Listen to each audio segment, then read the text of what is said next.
विद्यार्थी मित्रांनो, 12वीतील partnership final account या टॉपिकमधील ॲडजस्टमेंट हा पार्ट आपण पाहत होतो. त्यातील काही ॲडजस्टमेंट आपल्याला झालेले आहेत. तर नेक्स्ट ॲडजस्टमेंट आपण बघायचे आहे. Goods withdrawn by partner for personal use not recorded in the books. बघा काय म्हणले, goods withdrawn by partner for personal use म्हणजे पार्टनरनी वैयक्तिक वापरासाठी वस्तू घेतलेल्या आहेत आणि त्याची नोंद पुस्तकामध्ये झालेली नाही. पार्टनरनी वस्तू पर्सनल यूजसाठी घेतल्या आणि त्याची नोंद पुस्तकात झाली नाही. आता पर्सनल यूज म्हटलं की ड्रॉइंग झालं. आता कोणत्याही कारणास्तव जेव्हा बिझनेसमधून वस्तू बाहेर जातात, मग ती विक्री होऊ दे, आग लागू दे, चोरी होऊ दे, पार्टनरने घेऊ दे, कोणतंही जरी रिझन असेल तरी बिझनेसमधून आपल्या गुड्स त्या बाहेर गेलेल्या असतात. मग जेव्हा जेव्हा गुड्स बिझनेसमधून बाहेर जातात तेव्हा त्याचा इफेक्ट हा ट्रेडिंग अकाउंटच्या क्रेडिट साईडला करायचा असतो. त्यामुळे एक इफेक्ट कुठं होतोय, credited to trading account by goods withdrawn by partner, किंवा त्या पार्टनरचं नाव लिहून त्याचं ड्रॉइंग्स असंही इफेक्ट लिहिला तरी चालू शकतो. पहिला इफेक्ट ट्रेडिंग अकाउंटच्या क्रेडिट साईडला. आता दुसरा इफेक्ट बघायचा. आता हे ड्रॉइंग आहे, मग ड्रॉइंग नेहमी कॅपिटलमधून लेस होत असतं. मग कॅपिटल कुठून लिहायचं असतं आपल्याला, बॅलन्स शीटच्या लायबिलिटी साईडला. बघा, लायबिलिटी साईडला हे लिहायचं आहे. मग आता लायबिलिटी साईडला कॅपिटलमधून काय करायचं, तर लेस करायचं. मग जर करंट अकाउंट दिला असेल तर करंट अकाउंटमधून लेस, आणि जर करंट अकाउंट दिला नाही, फक्त कॅपिटल अकाउंट दिला, तर त्या कॅपिटलमधून ते लेस करायचं. आता लायबिलिटीला आपण कॅपिटल, करंट अकाउंट असं लिहू शकतो, किंवा सेपरेट त्याचं लेजर पण ओपन केलं जातं. मग जर सेपरेट लेजर अकाउंट आपण जर ओपन केला, कॅपिटल अकाउंट किंवा करंट अकाउंट, तर त्या अकाउंटच्या डेबिट साईडला ड्रॉइंगची ही अमाऊंट लिहायची असते. बघा, एक इफेक्ट कुठे घ्यायचा आहे, ट्रेडिंग अकाउंटच्या क्रेडिट साईडला, आणि दुसरा इफेक्ट काय घ्यायचा आहे, कॅपिटल अकाउंटच्या डेबिट साईडला, करंट अकाउंटच्या डेबिट साईडला जर लेजर ओपन केलं असेल तर, आणि जर लेजर ओपन नाही केलं तर लायबिलिटी साईडला त्या कॅपिटल अकाउंट किंवा करंट अकाउंटमधून ते लेस करायचं आहे. या पद्धतीनं याचा इफेक्ट होईल. ॲडजस्टमेंटचे दोन इफेक्ट. त्यानंतरचे adjustment, goods withdrawn by partner wrongly included in the list of sundry debtors. काय म्हटले, गुड्स विथड्रॉन बाय पार्टनर, पार्टनरनी वस्तू घेतल्या आणि रॉंगली इन्क्लुडेड म्हणजे चुकून इन्क्लूड झालंय कुठं, in the list of sundry debtors. Sundry डेटर्सच्या लिस्टमध्ये चुकून ते इन्क्लूड झालेलं आहे. मग आता जिथं चुकून इन्क्लूड झालंय तिथनं पहिल्यांदा आपल्याला रफ केलं पाहिजे. मग कुठं चुकून ॲड झालेलं आहे, ते डेटर्समध्ये झालेलं आहे. मग डेटर्समधून लेस केलं पाहिजे. मग डेटर्स असतात कुठं, तर बॅलन्स शीटच्या असेट साईडला. बॅलन्स शीटच्या असेटला हे सन्ट्री डेटर्स असतात, त्याच्यातून काय करायचं, लेस करायचं. आणि दुसरा इफेक्ट, आता ह्या वस्तू कोणी घेतलेल्या आहेत, पार्टनरनी, म्हणजे ते ड्रॉइंग आहे, म्हणजे मागेसारखं सेम त्या कॅपिटल किंवा करंट अकाउंटमधून लेस करायचं. पार्टनरच्या, ज्या पार्टनरनं वस्तू घेतल्या त्या पार्टनरच्या कॅपिटल किंवा करंटमधून लेस बॅलन्स शीटच्या लायबिलिटी साईडला. आणि जर सेपरेट लेजर अकाउंट ओपन केलं तर त्या अकाउंटच्या डेबिट साईडला ते ड्रॉइंगची अमाऊंट त्या ठिकाणी घ्यायची आहे. Next adjustment, purchase include purchase of machinery. आता काय म्हटलंय बघा, purchase include purchase of machinery. आता एक खर्च हा कॅपिटल एक्सपेंडिचर आहे आणि एक खर्च हा रेव्हेन्यू एक्सपेंडिचर आहे. आता ह्या टर्म काय आहेत, तर कॅपिटल एक्सपेंडिचर म्हणजे भांडवली खर्च. बघा, capital expenditure included in revenue expenditure. Capital expenditure म्हणजे भांडवली खर्च आणि रेव्हेन्यू एक्सपेंडिचर म्हणजे महसुली खर्च. त्या भांडवली खर्च म्हणजे काय, तर एखादी असेट खरेदी करण्यासाठी आपण जर पैसे खर्च केले तर त्याला कॅपिटल एक्सपेंडिचर म्हणतात. म्हणजे मोठ्या प्रमाणावरती आपण मोठ्या किमतीची खरेदी केलेली आहे असेट्सची एखाद्या, आणि ती असेट काय आपण वारंवार रोज आपण खरेदी करत नाही, कधी तर आपण ती खरेदी करतो आणि त्याचं लाईफ आहे ते लॉंग पिरियडसाठी असतं. अशी ज्या खर्च करतो त्याला म्हणायचं कॅपिटल एक्सपेंडिचर. आणि रेव्हेन्यू एक्सपेंडिचर म्हणजे वारंवार करावा लागणारा खर्च. थोडक्यात आपण ट्रेडिंग प्रॉफिट लॉस अकाउंटला जे खर्च लिहितो ते म्हणजे सगळे रेव्हेन्यू एक्सपेंडिचर. परचेसेस असतील, वेजीस असेल, सॅलरी असेल, प्रिंटिंग स्टेशनरी असेल, रेंट असेल, इंटरेस्ट असेल, इन्शुरन्स असेल, असे सगळे जे काही खर्च आहेत, कमिशन, डिस्काउंट, डिव्हिडंड, हे सगळे आपल्याला वारंवार करावे लागत असतात. हा खर्च म्हणजे कोणता, तर रेव्हेन्यू खर्च. आणि कॅपिटल एक्सपेंडिचर म्हणजे असेट खरेदी करण्यासाठी पैसे जे खर्च केले ते म्हणजे कॅपिटल एक्सपेंडिचर. आता इथं काय कशात इन्क्लूड झाले, capital expenditure included in revenue expenditure, म्हणजे भांडवली खर्च हा कशात ॲड झालेला आहे तर कॅपिटल एक्सपेंडिचरमध्ये झालेला आहे. आता इथं काय म्हटले, purchase include purchase of machinery, कशात काय इन्क्लूड झालं आहे तर परचेसमध्ये परचेस ऑफ मशिनरी ही इन्क्लूड झालेली आहे. बघा काय म्हणते, purchase include purchase of machinery, परचेसेसमध्ये मशिनरी खरेदी केली असं इफेक्ट झालेला आहे.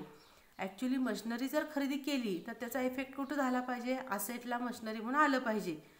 आणि झालंय काय, परचेसेसमध्ये ते ॲड झाले. मग परचेसेस कुठं लिहितो आपण, ट्रेडिंग अकाउंटच्या डेबिट साईडला. मग ते परचेस म्हणजे गुड्स परचेस केलेले असतात. एखादी असेट खरेदी करतो तेव्हा आपण परचेसेस म्हणत नाही, तर जेव्हा गुड्स खरेदी करतो तेव्हा आपण परचेसेस असं म्हणत असतो.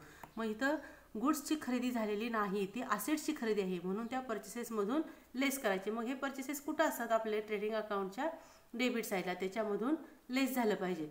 आणि खरेदी काय केलंय, काय खरेदी केलंय तर मशिनरी खरेदी केली. मशिनरी म्हणजे आपली असेट आहे, म्हणून असेटला जर मशिनरीचा आयटम ऑलरेडी दिला असेल तर त्याच्यामध्ये ॲड करायचा, आणि जर दिला नसेल तर सेपरेट घ्यायचा. हा आयटम कुठं असणार, बॅलन्स शीटच्या असेट साईडला. त्यानंतर repairs to machinery included in machinery. बघा, रिपेअर्स टू मशिनरी म्हणजे मशिनरी रिपेअर करायची आहे, त्याचा खर्च आहे, आणि तो कुठं इन्क्लूड झाला आहे तर मशिनरीमध्ये इन्क्लूड झालेला आहे. आता मशिनरीची रिपेअरी ही वारंवार होणार आहे, मग तो कसला खर्च आला तर revenue expenditure. Repair to machinery हा रेव्हेन्यू एक्सपेंडिचर आहे, आणि मशिनरी खरेदी केली हा कॅपिटल एक्सपेंडिचर आहे. मग आता इथं रेव्हेन्यू एक्सपेंडिचर काय झालं, कॅपिटल एक्सपेंडिचरमध्ये इन्क्लूड झाला आहे, वरच्या रिव्हर्स झाले. बघा, revenue expenditure included in capital expenditure. आता कुठं ॲड झालं आहे तर मशिनरीमध्ये. मग ती मशिनरीचा खर्च आहे का तर नाही, कारण रिपेअरचा खर्च हा रेव्हेन्यू खर्च आहे, आणि रेव्हेन्यू खर्च असेल तर तो प्रॉफिट लॉसच्या डेबिटला आपला आला पाहिजे. त्यामुळं प्रॉफिट लॉसच्या डेबिटला काय लिहायचं, टू रिपेअर्स टू मशिनरी असा इफेक्ट दाखवायचा. आणि ते चुकून इन्क्लूड झालं तर कशामध्ये तर मशिनरीमध्ये, मग तो मशिनरीचा खर्च नाही, त्यामुळे मशिनरीमधून लेस झालं पाहिजे. मशिनरी असणार बॅलन्स शीटच्या असेट साईडला. त्यानंतरचे adjustment, sales include sale of old furniture ₹600. बघा काय म्हणले, सेल्स इन्क्लूड म्हणजे सेल्समध्ये इन्क्लूड झालेले आहेत. सेल ऑफ ओल्ड फर्निचर, एक जुनं फर्निचर ₹600 विकलेलं आहे. आता फर्निचर विकलं तर असेट विकली, असेटमधून लेस व्हायला पाहिजे होतं. आता ती कुठं झालंय, तिची नोंद सेल्समध्ये झाली, म्हणजे सेल्स विक्री झाली असं दाखवलंय, सेल्समध्ये ॲड झालं असणार आहे. Book value of which was ₹1000, आणि त्या ₹600च्या फर्निचरची बुक व्हॅल्यू किती आहे तर ₹1000. आता इथं इन्कमचा आयटम आहे बघा, रिसिट्सचा आयटम आहे. एखादं फर्निचर जर आपण विकलं तर एकदा फर्निचर गेलं की पुन्हा आपण ती डबल विकू शकत नाही, म्हणजे ते काय झालं, कॅपिटल रिसीट झालं, ते पुन्हा पुन्हा मिळणार नाही. या उलट गुड्सची जर विक्री केली तर गुड्स आपण वारंवार विकत असणार आहे, बरोबर. म्हणजे सेल्स विकून जे आपल्याला पैसे मिळतात ते कशात जातात, रेव्हेन्यू रिसीटमध्ये जातात, आणि फर्निचर विकून जे पैसे मिळतात ते कशात येतात, आपले कॅपिटल रिसीटमध्ये. म्हणून इथं काय म्हणलंय, capital receipt included in revenue receipt. Capital receipt ही रेव्हेन्यू रिसीटमध्ये इन्क्लूड झालेली आहे. आता इथे एक लक्षात घ्यायचं, बुक व्हॅल्यू आहे किती 1000, आणि सेल्स प्राइस किती आहे, सेलिंग प्राइस तर 600. 1000ची वस्तू, 1000चं फर्निचर आपण 600ला विकलं, कमी न विकलं, ₹400 कमी न विकलं, म्हणजे आपला ₹400 लॉस होणार. त्यामुळं याचा व्यवस्थित इफेक्ट आपण विचार घ्यायचा आहे. त्यासाठी रूल दिला आहे बघा, when any asset is sold, जेव्हा कोणतीही असेट विकली जाते, the book value of such asset is deducted from asset balance. बघा महत्त्वाचं आहे. आता हे तुमच्या टेक्स्टबुकमध्ये नाही, पण आपल्यासाठी गरजेचं आहे, त्यासाठी घेतलंय. Book value of such asset is deducted from asset balance. काय म्हटलंय, एखादी असेट आपण जेव्हा विकतो तेव्हा त्या असेटची जी काय बुक व्हॅल्यू आहे ती असेटमधून लेस झाली पाहिजे. And difference between book value and sale, book value आणि सेल्स प्राइस याच्यामधला difference, either profit or loss, profit पण असू शकतो किंवा लॉस पण असू शकतो. Recorded to profit and loss account, त्यातला जो काही प्रॉफिट किंवा लॉस होईल तो प्रॉफिट लॉस अकाउंटला नोंदवायचा आहे. मग जर लॉस झाला तर प्रॉफिट लॉस अकाउंटच्या डेबिटला नोंदवायचा, आणि जर प्रॉफिट झाला तर प्रॉफिट लॉस अकाउंटच्या क्रेडिट साईडला नोंदवायचा आहे. आता ह्याचे इफेक्ट बघा. लक्षात आला नियम. म्हणजे इथं 1000 रुपये ही काय आहे, त्याची बुक व्हॅल्यू आहे. ती बुक व्हॅल्यू आपल्याला कशातनं लेस करायची आहे, तर असेटमधून लेस करायची आहे. आता बघा इथं काय म्हटलं effect, less from sale amount, कारण सेल्समध्ये चुकून इन्क्लूड झालं ते, बरोबर का. त्यामुळं सेल्स ती विक्री नाही, त्यामुळं पहिला इफेक्ट काय होणार, सेल्समधून लेस होणार आहे. किती रुपये, तर 1000. सेल्सची नाही 600 आहे, सेलिंग प्राइस 600 आहे. त्यानंतर debited to profit and loss account if there is loss on sale of asset म्हटलेला आहे बघा. म्हणजे जर असेट विकून जर लॉस झाला तर तो प्रॉफिट लॉस अकाउंटच्या डेबिटला. मग इथं असेटला आपण विकली कितीला, 600 रुपयाला, आणि किंमत किती आहे, 1000 आहे. म्हणजे 400 रुपये लॉस झाला, तेवढा लॉस आपल्याला प्रॉफिट लॉस अकाउंटच्या डेबिट साईडला इथं नोंदवावा लागेल. त्यानंतर less from asset book value, asset साईडला बुक व्हॅल्यू आपल्याला लेस करावी लागेल. बुक व्हॅल्यू किती आहे, 1000. म्हणजे ह्या ॲडजस्टमेंटचे पण आपले 3 इफेक्ट होत आहेत. आणि credited to profit and loss account if profit on sale of asset म्हटलेला आहे. जर प्रॉफिट झाला तर तो प्रॉफिट लॉस अकाउंटच्या क्रेडिटला. आता ह्या प्रॉब्लेममध्ये लॉस होतो 400 रुपये ह्या एक्झाम्पलमध्ये इथं, त्यामुळं प्रॉफिट होईल का, तर नाही, त्यामुळे हा इफेक्ट होणार नाही. जर इथं असं असतं की बुक व्हॅल्यू 1000 आहे आणि ती वस्तू विकली 1600ला, मग इथं काय होतंय, 600 रुपये प्रॉफिट होतो, त्यावेळेला तो इथं घ्यावा लागेल. मग त्यावेळेला लॉसचा इफेक्ट होणार नाही. एकतर प्रॉफिट होईल किंवा एकतर लॉस होईल, किंवा नो प्रॉफिट नो लॉस अशी सिच्युएशन येत असते. तर ही ॲडजस्टमेंट झाली.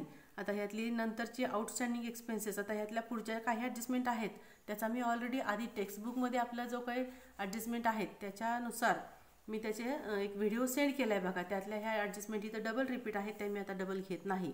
Outstanding expenses, outstanding income, prepaid expenses, income received in advance, ह्या ऑलरेडी झालेल्या आहेत. त्यानंतर write off further bad debts म्हणजेच न्यू बॅड डेट्स. त्यानंतर provide reserve for bad debts or create for bad debt reserve म्हणजे RDD आहे ही. New bad debts आणि न्यू RDD हे पण ॲडजस्टमेंट आपल्या ऑलरेडी झालेल्या आहेत. आता त्याच्या पुढची ॲडजस्टमेंट बघा, provide reserve for discount on debtors.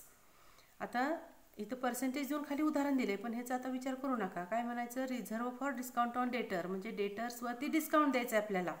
मग आता डेटर्सचा अर्थ काय, तर आपल्याला पैसे मिळणार असतात, येणं असतं. आता समजा जर आपल्याला 10,000 रुपये मिळणार होते, 10,000 रुपये येणं होतं, पण आपल्याला आपण काय केलं, त्या व्यक्तीला सांगितलं की राहू दे 500 रुपये सोडतो तुला, पण मला राहिलेले 9,500 तर तू दिले पाहिजेस. मग आपण काय करतोय, 9,500 रुपये त्यांच्याकडून घेतोय आणि 500 रुपये त्यांच्याकडून घेतले नाहीत, म्हणजे आपला 500 रुपये काय झाला, लॉस झाला. आणि येणं होतं किती, 10,000. आता पैसे मिळाले किती, 9,500. मग 500 रुपये कमी मिळाले, तेवढे डेटर्समधून काय झाले पाहिजेत, लेस झाले पाहिजेत. त्यामुळं असेट साईडला लेस फ्रॉम डेटर्स. आणि दुसरा इफेक्ट प्रॉफिट लॉस अकाउंटच्या डेबिट साईडला. आता ही जी रिझर्वची ॲडजस्टमेंट असते डिस्काउंटची, ही सगळ्यात लास्टला सोडवायची असते, कारण डेटर्सवरती 4-5 ॲडजस्टमेंट असतात, त्यातली ही शेवटला आपल्याला सॉल्व्ह करायची असते. त्यानंतर provide reserve for discount on creditors. क्रेडिटर्सवरती डिस्काउंट सांगितलेला आहे. मग आता क्रेडिटर्सचा अर्थ काय, तर आपण पैसे दुसऱ्यांना द्यायचे असतात, देणं असतो, लायबिलिटी असते. आणि मग त्यातलं काय करतोय आपण, आता पैसे कमी देतोय, कारण आपण पण त्यांचे काय पैसे लवकर देत नसेल तर तो काय म्हणतो, ज्याला पैसे आपण देणं लागतोय तो म्हणतोय की तुम्हाला काहीतरी त्यातला आम्ही डिस्काउंट देतो, पण राहिलेले पैसे आत्ता भरा. समजा आपण 5,000 रुपये एखाद्याचे देणं लागत होतो आणि आपण त्याचे पैसे लवकर देत नव्हतो, म्हणून तो काय म्हणतोय की राहू दे 500 रुपये तुम्ही देऊ नका. मग आता पैसे किती द्या, 4,500 द्या. मग आपल्याला काय करायला लागले, 500 रुपये कमी द्यावे लागले, तेवढा आपला प्रॉफिट झाला. मग आता 5,000 रुपये देणं होतं, दिले किती, 4,500. मग 500 रुपये काय झाले, कमी झाले, म्हणजे लेस झाले पाहिजेत. डिस्काउंट हा नेहमी लेस होत असतो, त्यामुळे एक इफेक्ट काय झाला, क्रेडिटर्समधून लेस. क्रेडिटर्स देणं आहे म्हणजे हे लायबिलिटीला असणार आहे. 500 रुपये आपण कमी दिले, आपला प्रॉफिट झाला. मग प्रॉफिट असेल तर कुठे घ्यायचा, प्रॉफिट लॉस अकाउंटच्या क्रेडिट साईडला. म्हणून इफेक्ट काय झाले, पहिला लेस फ्रॉम क्रेडिटर्स, लायबिलिटीला क्रेडिटर्समधून लेस करायचे आणि प्रॉफिट होतोय म्हणून प्रॉफिट लॉस अकाउंटच्या क्रेडिट साईडला. या पद्धतीनं हे ॲडजस्टमेंट आहे. एवढे ॲडजस्टमेंट आज सगळ्या व्यवस्थित लर्न करा.